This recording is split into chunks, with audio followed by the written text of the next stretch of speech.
Christians need to be critical.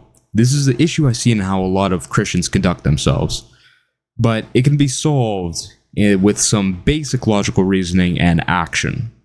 So buckle up, you're about to be enlightened. I'm going to start this video with a short excerpt of a story I've told on this channel before. It's about the time I confronted my former pastor, quote unquote confronted. This wasn't some massive thing, but I asked him about, women speaking in the church, because that's what was happening. And I believed and still believe it is wrong. And, he got mad or whatever, but he basically told me, God has given me a gift, and I could tell you have a critical spirit. You have a critical spirit. Now, aside from the fact I'm not even sure what the hell that's supposed to mean, does that just mean I'm being critical? If I'm just being critical, then why do you attach the word spirit to the end of it? But anyways, the point is, there seems to be this negative connotation towards being quote-unquote critical. Like, you aren't supposed to criticize others, you aren't supposed to judge others and all this other crap. But this is really a self-defeating argument. Because if you really think about it, imagine I was on the other side here, and I was like, you should stop being critical. You should stop being critical. What have I just done? I have criticized someone for being critical. So I'm basically doing the very thing that I'm accusing the other person of doing. In order to point out someone is being critical, you need to be critical of them. But then you're being critical yourself, so you've defeated yourself in your argument. And of course, a lot of them also equivocate all of the time. So it's something like phrases like, you can't judge, only God can judge. Now, depending on what the word judge means, that's either true or it's false. Because it's very important to understand that this is how people weasel around and say stupid things. This is how retards talk sometimes, right? They use the same word twice in a sentence that mean completely different things. At the end of it, they're like, oh, well, it's true. What I said is correct. You can't judge, only God can judge, so you have to stop telling the other person to do this. Although you yourself are judging at that point, which doesn't even make any sense. But, they say things like that. But it completely misses that judge in that sentence. To me, logically, the word judge has two different meanings. So the first meaning, people can't judge, only God can judge. Excuse me, that phrase hinges completely on judge meaning only one thing ever, which is, well, you go to heaven, you go to hell. Or this is what the objective moral truth is. X is wrong because I said so. Right? That's only God can do that, and I would agree. But what I would say is, the word judge can have multiple different meanings in multiple different contexts. The easiest way to refute this argument is by asking someone who puts forth this argument, should people be sent to jail? And, the rational person would be like, yeah, if they do something wrong. Well, in order to send someone to jail, you have to judge them, don't you? Well, yes. So people are judging. People should judge. And then they'll say, well, judge is different in that context. And that's true. But that defeats the argument they're making. They say, well, you can't judge people because only God can judge. It's like, well, what do you mean by judge? That's a question you have to ask them. And once you deduce it down, you realize, okay, well, judge in the sense of divine judgment is very different from just judging, well, should he go to jail? Is what he did right or wrong? Those are two very different things. And once you get to the end of that, you realize, well, yeah, humans can't judge. So this whole entire argument about, well, Christians should never judge others, Christians should never be critical, all those other bollocks, falls apart. Now, I want to clear up any misunderstandings that's going to be had. I'm not saying you should be going around saying, hey, you're bad, you're bad, you're bad. Don't be a pillock. Don't be a retard. Okay, obviously, I feel like that goes without saying, but, just making it clear. But when I say judge, I mean, because this is the thing when I say Christians need to be critical. A lot of Christians I see don't speak up when things go wrong. When things are being done wrong as well. They won't point out a fault, an objective fault. Like someone being gay. They won't no, well, it's kind of this, none of my business. I literally ask Christians, what do you think about gay people? Right? And they're like, well, and they're obtuse about it. They kind of they obfuscate. That's the right word to use, not obtuse. They like, well, they seem to be evading away from saying it's wrong. They're kind of like, well, it's none of my business. They have a disgust for saying they're doing something wrong. I see it all the time, and I just wonder how can you have such a confusion about it? Because deep down inside, they know it's wrong. If you ask them, is it wrong? They'd be like, well, yeah. Then I say, okay, well, there's a gay person. Is he what he's doing wrong? Obviously not going up to the person and say, hey, you're a bad person. You're doing something wrong. Obviously not like that. But, I mean, like, just asking them, well, if there was a gay person, would you say, not to them, but would you just say in general they're doing something wrong? It's like they don't want to say it. And I just wonder why. And I've really come to the conclusion it's caused by a few different things. One, lacking balls. I say that's the biggest thing. Christians, I've made a video about this, Christians have been castrated. Christians are very scared to say things that they know are true. That's just the truth of the matter. The average Christian is complete, it just lacks balls. As much as I hate to say it. But you know what, we can change that, and I'll go over that more later. Next would be laziness. A lot of them are too lazy to speak up. And this is kind of deviating from what I said about the gay Christian thing, right? But this is more in general why people say, like, well, you shouldn't be critical. Like, this is kind of the overarching point now. Laziness. People are too lazy to get up and say, hey, that's wrong. They'd rather just sit down and, play their video games, eat their pizza, all this other crap. And also ignorance. A lot of them don't even know what the hell they're talking about. So they then don't have any confidence in order to say something is wrong. For example, I mean, female pastors. I mean, a lot of them are like, well, I've asked some people, and like, well, I don't really know about the subject. I'm not going to say anything. And then, that's okay. Like, not knowing about the subject in the first place. I mean, depending on your position, that could be okay. But then not learning about it when it's, right in their face. Like, well, is female pastorship wrong? My church does it. Then like, oh, well, whatever. They don't even attempt to learn. Like, it's right in their face. They don't even learn afterwards. I mean, that's just crazy to me. I don't understand that. So they lack balls, they're lazy, and they're ignorant. Now, the solution to this problem of, well, Christians aren't being critical and whatnot, is three things. And the reason why we need to do this is because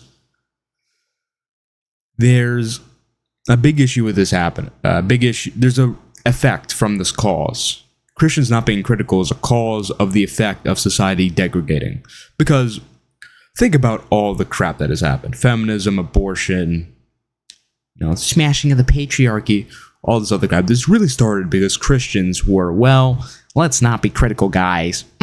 Let's not be critical. That's what a bunch of Christians were doing. So now we have a bunch of dead babies. We have feminism. We have the destruction of the family.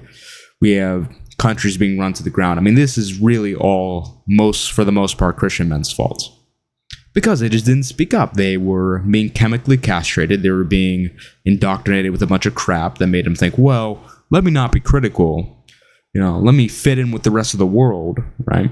So then all this happened. So that's really, of course, that's a reductionist way of putting it. There's a lot more that goes into it, but that's one of the primary reasons. Men weren't speaking up and saying, hey, we shouldn't do this, shouldn't do that, shouldn't do this.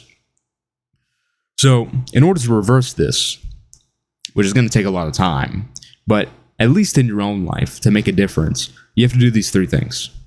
You have to get some balls. So I'll go over how later. I'll go over the three things first. So get some balls. Get educated. Tell the truth.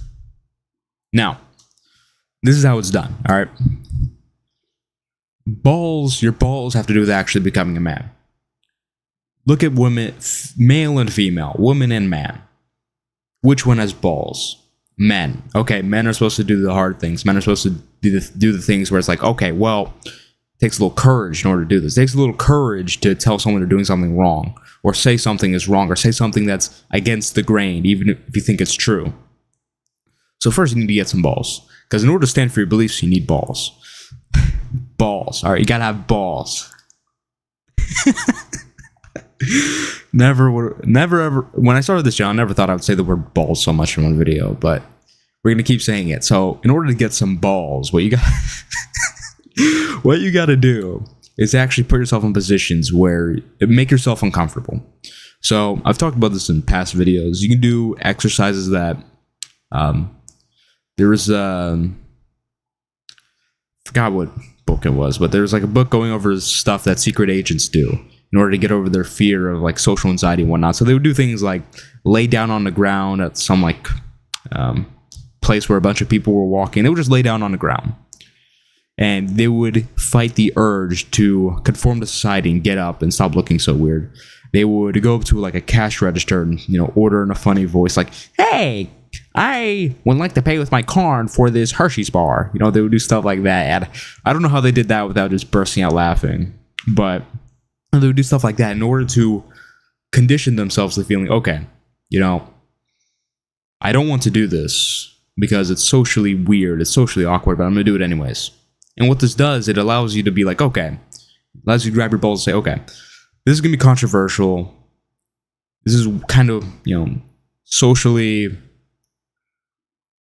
what's the word? Socially unacceptable in a sense, saying this, doing this, but I'm going to do it anyways. So you get over this fear, get over social anxiety. And this helps with a lot of things, you know, talking to women, attacking your goals, all this other stuff. You need to have some balls. So in general, as a man, even outside the scope of this video, you need to have some balls. And also doing things that are hard, working out, working hard, all this stuff. Providing for others, protecting others, doing this stuff. Make yourself feel like a man. All right, even if you have to go in a mirror and just start, I'm a man. Even if you have to do that, I don't care what it is, but you just have to make yourself feel like a man. All right, as some of my family, you got to be machismo. Okay, you talk about it in such a negative sense. You know, the I don't even call them neo-feminists. The South American feminists. Okay, I'll put it like that because that's kind of how I feel about it. It's like machismo. You got to be like machismo. You know, you feel like men rule everything. Blah, blah, blah. You got to be like that. You got to be machismo. Okay, be a machismo man, because if you're a machismo man, you actually have a strong sense of self, and when you have a strong sense of self, you actually have balls. You actually are willing to stand up for things, and this is why also self-respect is important. If you actually respect yourself, you actually have balls. Because when you see a lot of people not being able to defend themselves, not being willing to defend themselves, you know, just being this flippy floppy erectile dysfunction having nerd. And the reason why that's relevant is because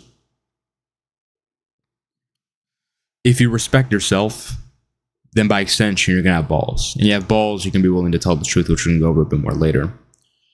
So if you're able to defend yourself, that means you respect yourself. And you respect yourself, you're going to have some balls, which is what matters here. But if people aren't able to respect themselves, it's because they don't have balls. They don't have respect for themselves. Once you have self-respect, it becomes very easy to defend yourself. Okay, so that's a very good marker of being able to tell if you actually have some balls and have respect for yourself. If someone disrespects you, how do you react? It's a question you should ask yourself. How would you react? And do people even disrespect you in the first place? Because people can kind of sense what type of man you are, especially when you're around a bunch of normies. Now, when you're in a more high-class area with a bunch of people who are actually on mission, they'll be more willing to test you. And I've talked about this in a video before. They'll be more willing to test you, more willing, like, is this guy actually that guy? Right? But if you're around a bunch of normies, as I've been in the past, it's easy. I get it has it's partially to do with how I look, but even with how I carry myself, it just demands respect immediately. And yeah, that's the type of person you have to be. And I talk about that stuff on my channel, you know, presenting yourself, all this other stuff. But in general, for this first thing, you just need to get some balls. You need to transform yourself as a man. You need to have some balls. Next, get educated. Actually learn why you believe what you believe. Because a lot of Christians I see, they just believe things because, well, my mom told me, my pastor told me, all this other crap. You should believe in something for your own reasons. So, do you believe God exists? Do you believe Jesus resurrected? If so, what are your answers to the question of why? Why do you believe these things? And also, this goes to being critical, because if you're going to say something with confidence, you have to know what you're talking about. Because think about it. Like, start talking about like astrophysics. Like, read an excerpt on astrophysics and then try telling another person. It's going to be like, well, it's going to be wishy-washy. But if you're an astrophysics nerd, an astrophysics expert, it's going to be water off a duck's back. It's going to come out very nice. It's going to come out very clearly. And the point is it allows you to say things with confidence. And confidence has to do a lot with having balls. So if you're educated, by extension, you have confidence. When you're confident, you got balls. Boom. I should have 1 million subscribers minimum. I'm so smart. Anyways, last part. Tell the truth. Now, what you're doing here is you're combining these two things. You're combining with the balls you now have because you watch me. Now, because you watch me, you have balls. You're welcome. Balls. Ball.